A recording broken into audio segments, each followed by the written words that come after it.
Welcome back to War Hero to Superhero, helping military veterans and first responders transform their lives from the prayer room to the boardroom.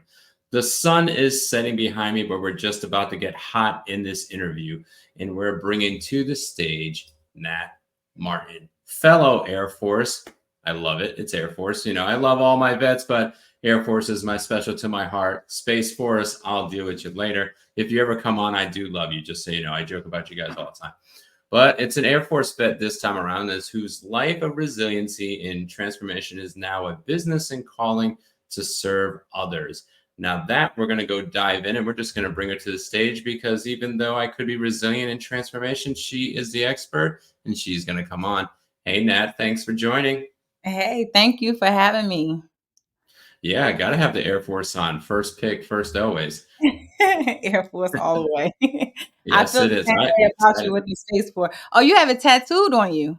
Yeah, Oh, I yeah. don't, I'm not branded with the Air Force, but I'm branded because I bleed blue. So yes. Yeah, I won't wear the vet hat. I won't have the stamps. I won't have the retire thing. But yeah, I basically took and made a cross in there, and then my wife and kids are embedded in scripture references. So yes, I am tatted up. For the people that love it, love it. If people that hate it, I can hide it.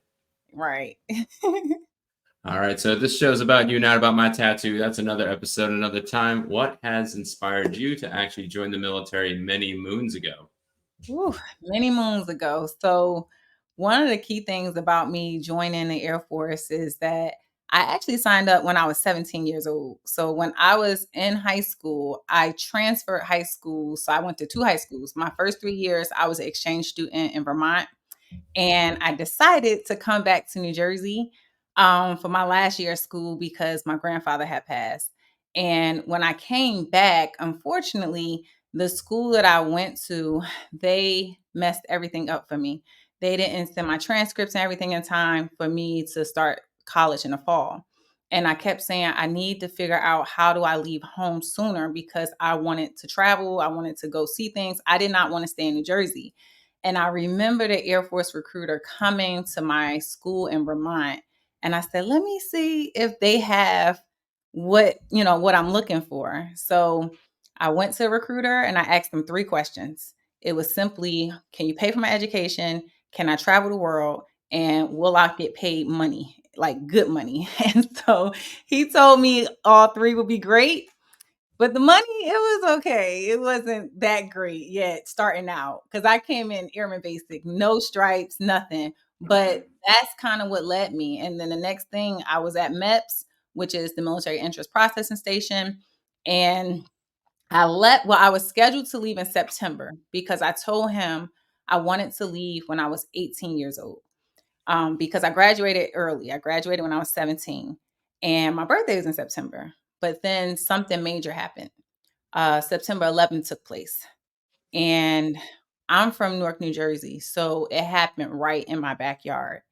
And at that moment, I didn't even like, I didn't even think about it. Like, I didn't say, like, oh man, maybe I shouldn't go.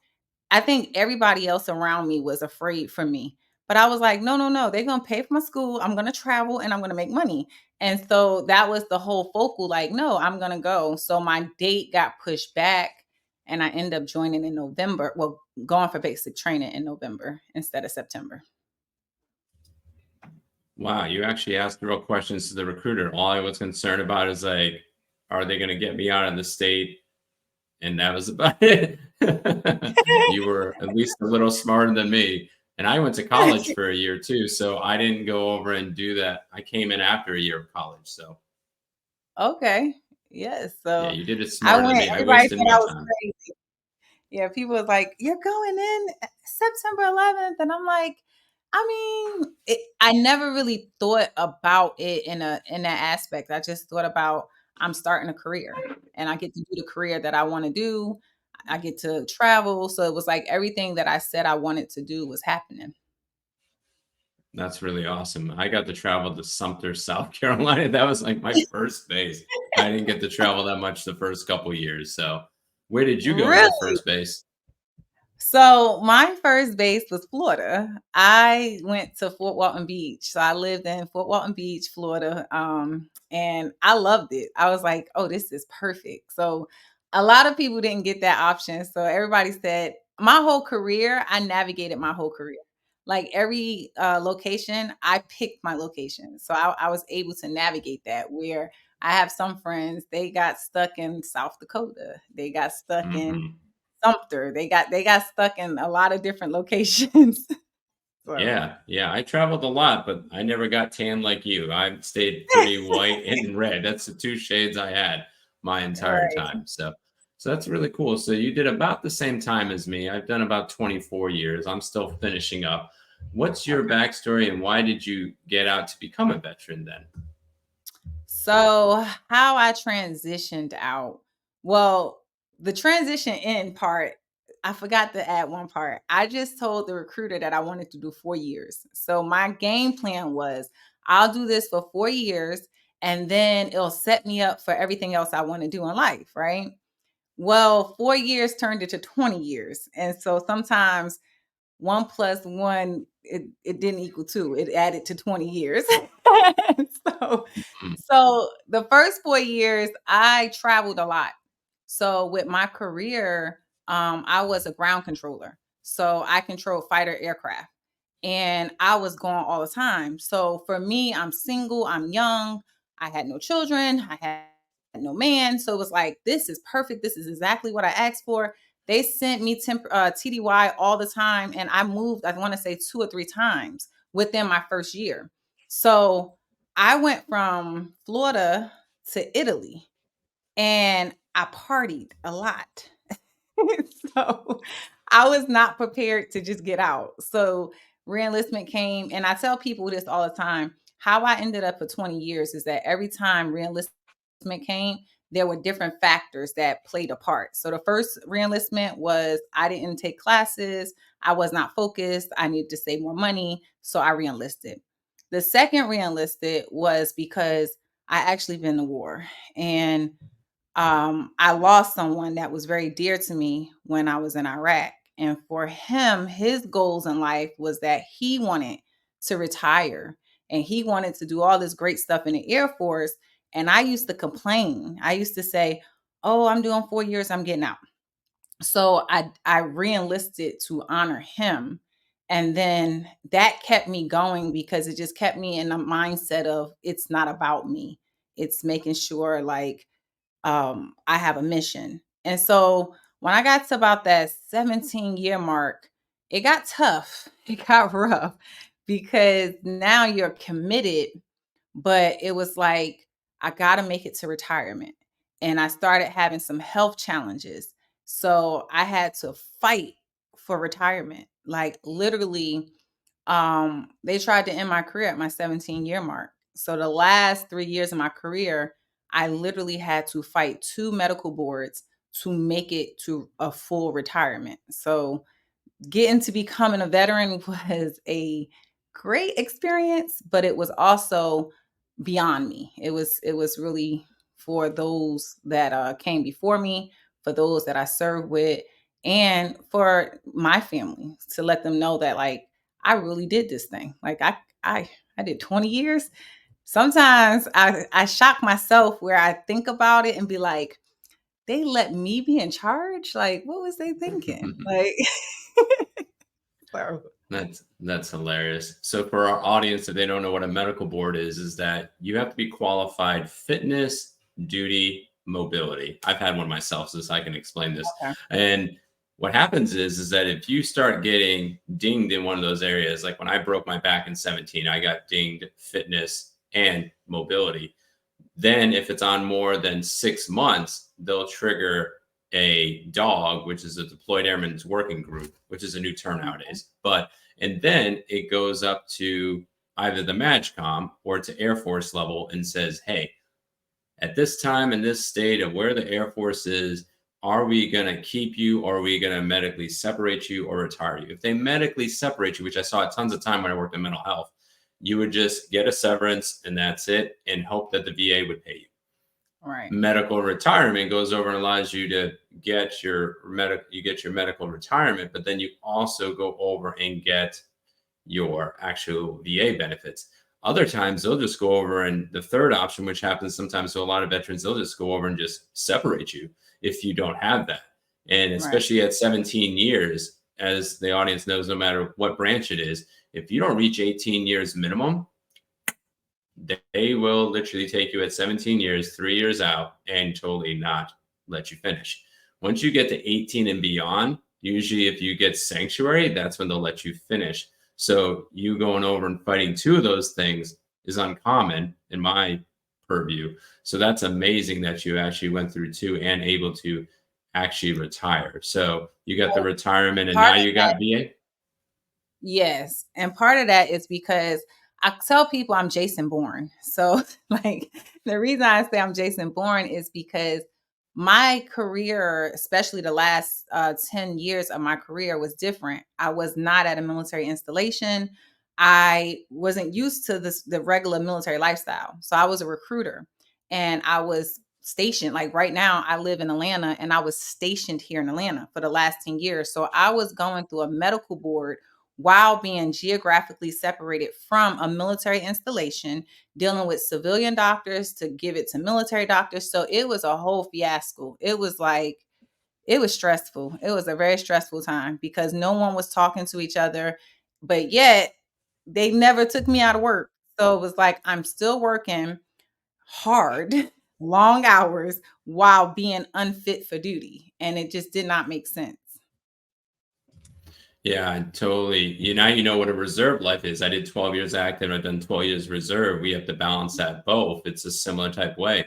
And if the language ain't right, they're gonna say it's wrong. I literally had to get like 4 profiles to get my profile done. And it was like I just had to tell the docs, I'm like, please just type exactly what I'm saying. They do it in the Yeah. difference. I'm like, may I type it in myself? You can Yeah. sign it. Just let me type it. So I literally grabbed the keyboard from the doc and went over and typed in exactly verbatim because I brought it with me. That 469 typed in, and I said, hit print. Don't edit. Just give it to me now. It took me 4 separate times when I broke my back and trying to get on, keep my medical profile going.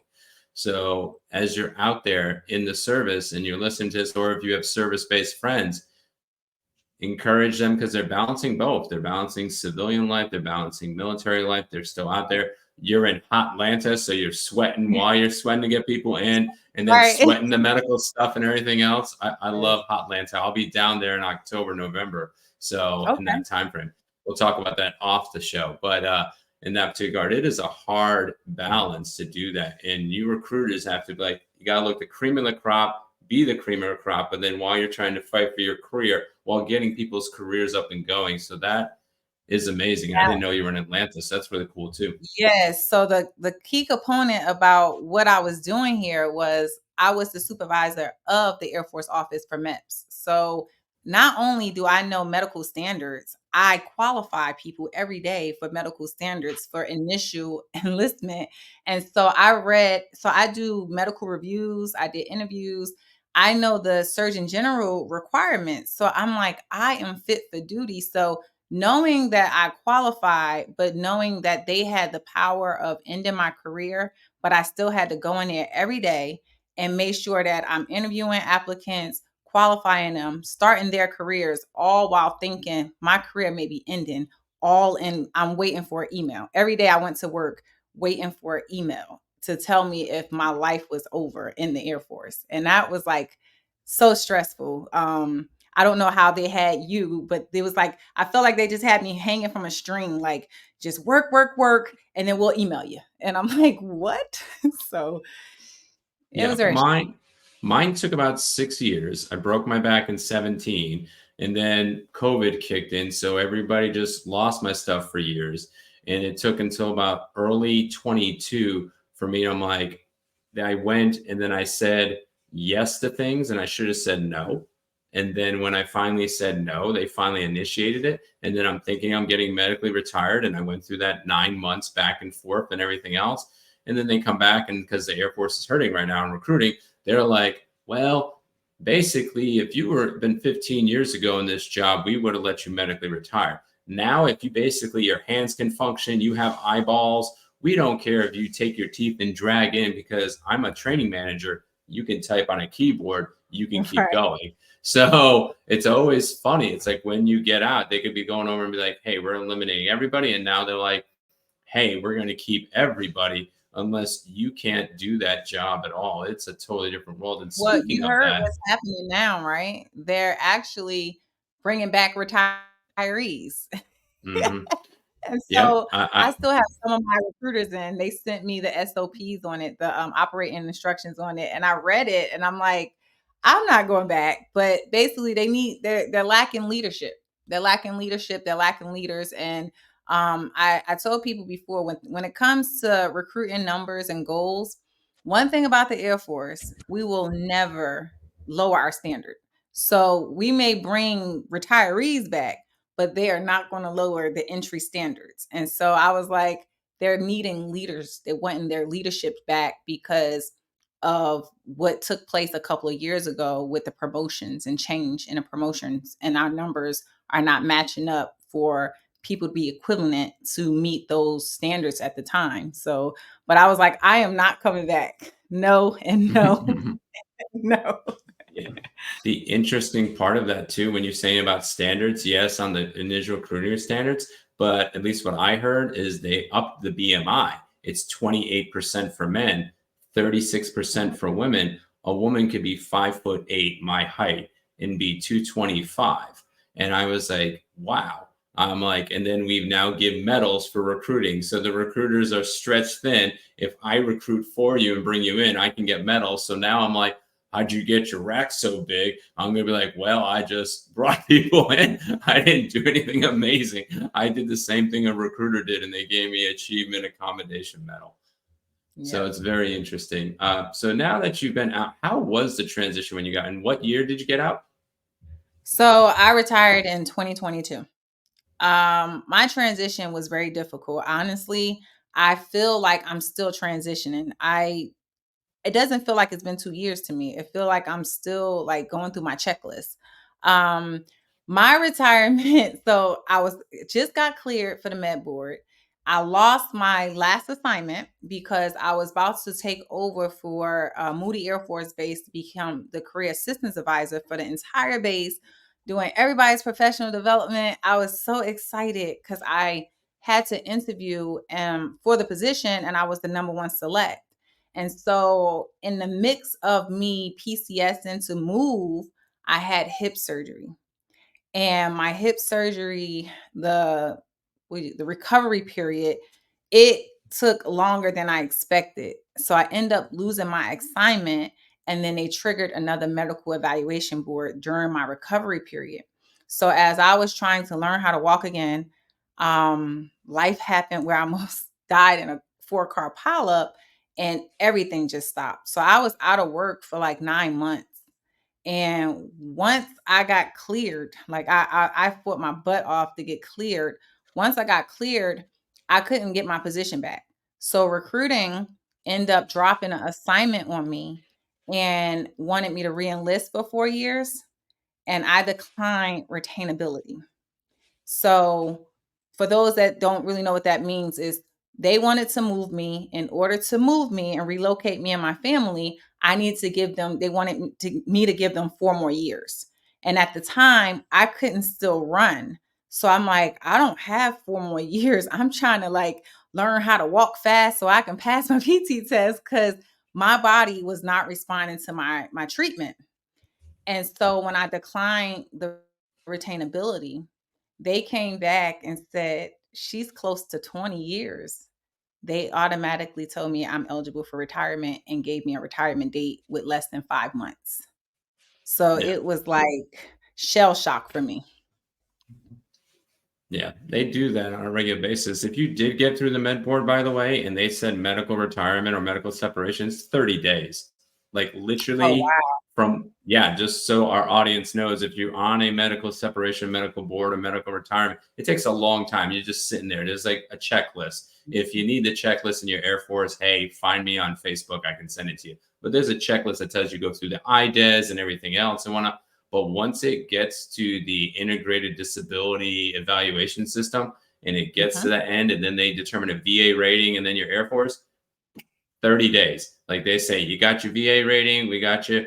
and in less than 30 days you phase out. I just had a reservist that literally was with us for a year on orders, waiting for the med board. She was with us, and then all of a sudden, boom, 30 days gone. Bam, that's it. Right. Whole life change. So if you're on there, start preparing your mind, start preparing your heart, start preparing for that transformation, because it will happen way fast compared to you clicking the button and giving the 6 months. Just like you said, you're like, hey, you got 5 months, boom, your life happened. So But the those crazy five, part about it was I still had 2 years left on my contract. So I was just under the impression that, okay, I decline retainability. I'll just stay the year and a half here. At least that gives me my 12 months to kind of prepare for retirement, and I'll still do the job that I'm doing here. But they had a whole nother game plan for me. So in the middle of that, because I was going through the medical evaluation board, when you're going through a medical evaluation board, you can't take leave. I had so many vacation days saved up that the day that they told me you have 5 months, that was my last day of work. Literally, because of all the time I had saved, I was like, I'm no longer working as of today. Like, what just happened? I'm no longer about to have a paycheck. Like, everything just flipped for me. And I wasn't at a base. So to be honest, I never checked out of the base. I never, I never out processed. So that's why people say, "Did you do this?" No. "Did you do this?" It was like soon as that day came, they just was done with me. And that was it. yeah. I was like a civilian. Yeah, that those are hard days to go over and literally just get dropped and everything. I'm sorry that you had to go over and go through that. So it's been 2 years and you're still making the transition with that. And we're going to transition to our next topic slash question. So what made you pivot to serve the community? Because when I was watching you on Facebook and saw the retirement and everything else and connected with you, I just saw retirement and I started seeing you diving in different things. The resiliency, the transformation, what made you go into that realm? And then what community are you serving now? So part of when I was still on active duty, like when I couldn't walk, the hip surgery really was a pivotal part in my life because I literally, again, being a master sergeant and thinking like I'm the leader. Everybody comes to me, all the applicants, everybody just comes to Sergeant Martin. And I just thought I was Superwoman. But when I had hip surgery, Superwoman had to sit down. Those 9 months was very critical. And during that time, I started with the inspirational messages on Instagram. And so every morning I would just give a message and it would just help people. Then I started to tell my story. And when I started telling my story, people started messaging me because they kept saying, "Well, why can't you walk? Or what happened to you?" And I was like, let me explain what happened because people was thinking, all types of stuff because a lot of things happen to people. So as I started sharing my story online and they started tracking my progress of me going from a walker to the cane all the way to climbing Stone Mountain here in Atlanta, people they're like rooting me on. Like I was like Forrest Gump. And so I was like, this feels good. Like, cause now it's not a woe it's me story, right? Like, yes, Mhm. I'm at home. Yes, the struggle is real, but people are inspired by watching me get back up again. So when I transitioned out the military, I was already building my brand up. I was already building me up and my platforms up. And I just shifted. And honestly, I'm not doing anything different than when I was doing in the military. Instead of me saying Master Sergeant Martin, it's Nat Martin. Instead of me speaking for the United States Air Force, I speak for myself now and I focus on the resiliency because that part played a vital thing. So what I do in the community now is I go help and serve because sometimes we have an identity when we put our uniform on. And I I had to learn that during this transition where it was hard letting Master Sergeant Martin go and shifting into Nat Martin because I thought that Master Sergeant Martin did everything. And I was like, no, I am her. Without the uniform, I'm still the same person. So everything that I did with my team, I just do that now for my company. I still volunteer. I go help the homeless. Women, children, and veterans is my community. I'm still in the school, so I just go to where I'm needed. And now I'm on a global outreach. So I do missionary work in different countries when I travel. So it's like people see me travel, but I'm actually serving while I travel as well. That's really awesome. So a career started in travel and getting paid and everything else is now transformed to traveling and serving and then getting paid. So that's really awesome. So when the times get tough, because you've gone through tons of them, like getting into Right. the military, getting out of the military, trying to stay in the military, and then they let you go out of the military a couple years ago. What's that secret fuel when that pressure and tough times come? Maybe you're still in the midst. So where does that secret fuel come from? The secret fuel for me is this is what I tell people all the time.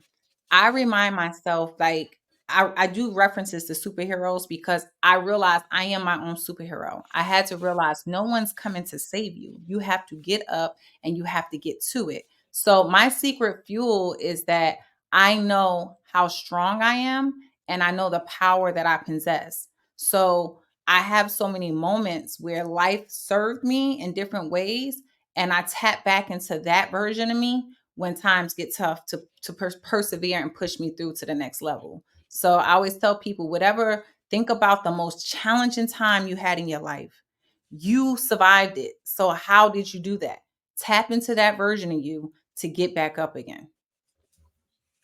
That's really cool. It's like getting the fuel that you had in the past and then just re-accessing it. So that's really awesome in Yeah, that because regard. sometimes people forget, like, when we go through things in life, people at that moment, you feel your weakest, but you really aren't because you've been here before. So, like, even with, me moving around now, a lot of people say, "You travel, you're not afraid?" And I'm like, I traveled in the military." Like, they sent me to places that I probably should have been afraid. But it's like, it's nothing is new. It's just, a um new place, but it's not a new thing. So that's how I look at things.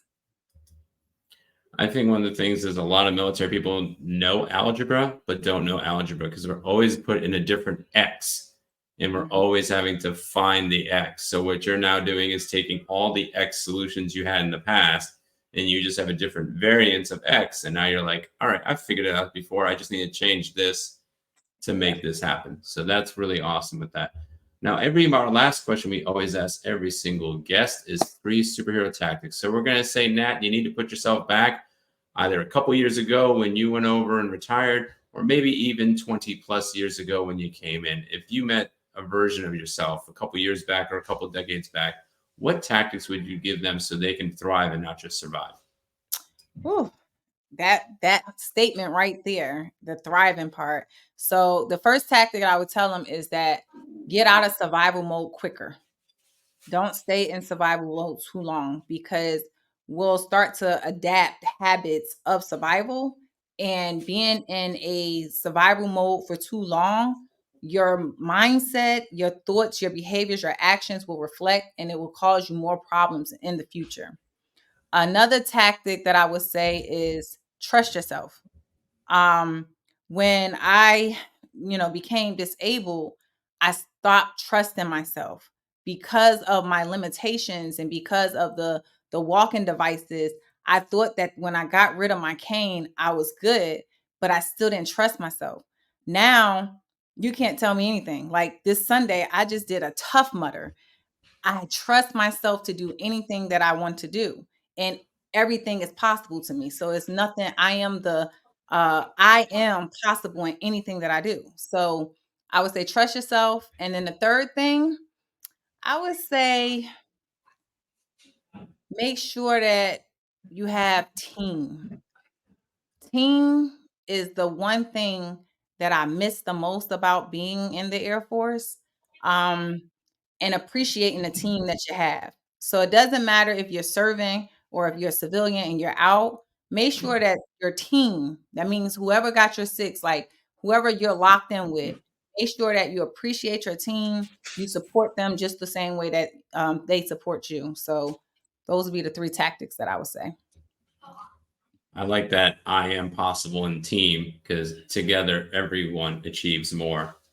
Mhm. Amazing tactics, amazing interview, and everything else. Nat, thank you for joining. I'm going to give you one last spotlight up front. Any particular events you have, any particular products you want to go brand out, and a closeout statement, and then we'll go to credits. The one thing that I am working on right now is I'm launching Resilient Talks podcast.